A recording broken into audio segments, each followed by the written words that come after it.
পানি নিয়েছি। আমি আমার টার্গেট আমি 4 বিঘা জমিতে এটা দিয়ে স্প্রে করব। আরও কিছু শাকসবজি আছে, অল্প কিছু কিছু আদা আছে, আদা স্প্রে করব এই পরিবেশ বান্ধব কীটনাশক। এখানে আমি প্রথমে পানিতে দিয়ে দিলাম নিম পাতা, যে আমি ব্লেন্ডার করে রাখছিলাম সেই নিম পাতাটা আমি এখানে ঢেলে দিলাম। চাইলে আপনারাও এই পরিবেশ বান্ধব কীটনাশকটা ব্যবহার করে দেখতে পারেন। মানব দেহের কোনো ক্ষতি করে না, ইনশাল্লাহ কাজ করবে। ফসলের সমস্ত পোকামাকড় রোগবালাই থেকে কাজ করবে। এখানে আমি দিয়ে দিলাম আপনার মেহগনির যে ফলটা আমি নিয়েছি ব্লেন্ডার করে, সেই মেহগনির শ্বাসটা এখানে আমি মেহগনির শ্বাসটা দিয়ে দিলাম। দিয়ে দেওয়ার পর এটাও দিয়ে দিলাম। এরপর আমি দিয়ে দিলাম আমি যে পাটের বীজ বেটে নিয়েছিলাম সেই পাটের বীজগুলি আমি এই পাত্রে দিয়ে দিলাম। পাটের বীজটা আমি বেটে নিয়েছিলাম সেটাও দিয়ে দিলাম। এরপর আমি দিয়ে দিলাম কিছু নিশিন্দের পাতা, আমি ব্লেন্ডার করে রাখছিলাম সেই নিশিন্দের পাতাগুলি দিয়ে দিলাম।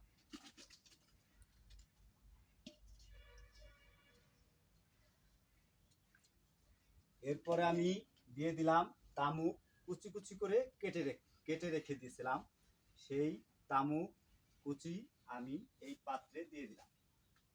দেওয়ার পর এগুলি আমি একটা যে কোনো কিছু দিয়ে নাড়া দিতে হবে, নাড়া দিয়ে ভালো করে মিশ্রণ করে দিতে হবে।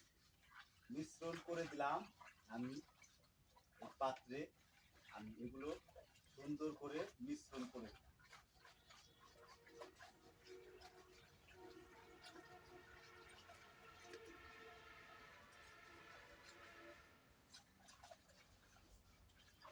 এটা সুন্দর করে নাড়াচাড়া দিয়ে মিশ্রণ করে দিচ্ছি, ভালো করে সুন্দর করে মিশ্রণ করে দিলাম।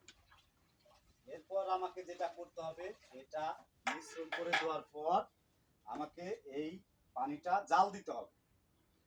জাল দিয়ে আমি এই 10 লিটার পরিমাণে যে পানি, এটাকে আমি 4-5 লিটারে পরিণত করি।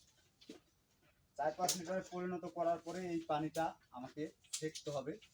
সেঁকে এরপরে আমি স্প্রে মেশিন দিয়ে আপনি পানির মাধ্যমে দেখা গেছে পরিমাণ মতো এই মিশ্রণটা পানিতে দিয়ে আমি স্প্রে করব। আজকের ভিডিও এ পর্যন্তই। পরবর্তীতে আমি যখন এই